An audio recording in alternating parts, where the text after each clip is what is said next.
Dalawang mukha lamang ang sumasalamin sa buhay ng tao. Ang isang nakangiti at isang malungkot. Kaya na to. Wala ka tama. Masakay lang ako. Ito, sa'yo na. This is not about sisiyo lang to eh. Kulang lang sa manager po. Sa manager. Hindi maganda yan. Wala na sa manage. Kulang ka lang sa post ng manager eh. Ate malala. Closer, closer. Closer, closer. Yeah. Release your back. Go back. Closer. Closer. Closer, ganun na kaya. Closer. Nice. Alright.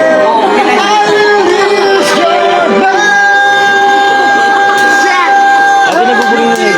You feel it. Ano mo? Go closer, closer. Don't move. Here. Here in the camera. Here in the camera. Don't move. Don't move. Okay, like that. Oh my God. Very beautiful. Alright, I like that. Oh. Pa. Hey. Oh shit. Can I see your booty? Can I see your booty? Hey, ready? Oh, shake it. Shake it. Shake it. Can I see your booty? Oh shit. Ay! Oh, come on. Mamaya pa yan ate. Wait lang. Lakas. Yung lapel mo ayusin mo. Kaya sabi ko kulang sa manager. Ka-i-post ko ng i-post siya sa mundo. With the last words of courage.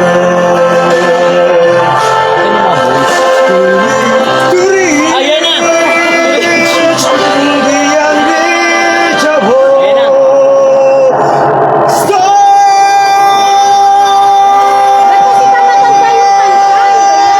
Ala! Ay! Pilita ko Alex! Pilita! Ay! Shit! Wala ko! Kamay! Kamay! Pilita! Ano sabi sa inyo, alagaan niya. Ate nagpilita siya! Alagaan niya, alagaan niya. Ano yan? Lahat naman tayo ay deserve maging masaya. Ano man ang iyong kasarian at kung sino ka man. Wala sa edad, wala sa panlabas ng anyo.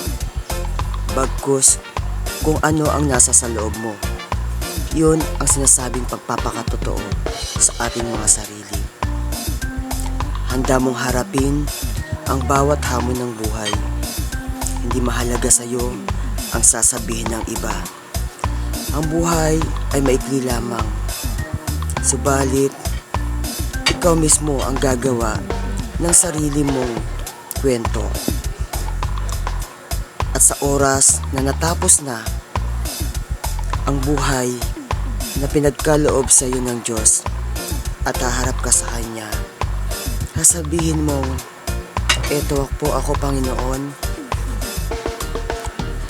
isang makasalanan, subalit naniwala sa iyong mga pagpapala, talento na ibinigay sa akin na siya kong ibinabahagi sa lahat upang magsilbing inspirasyon, huwaran at bilang isang nilikha na may silbi sa mundong ito na siyang titingalain magpakailanman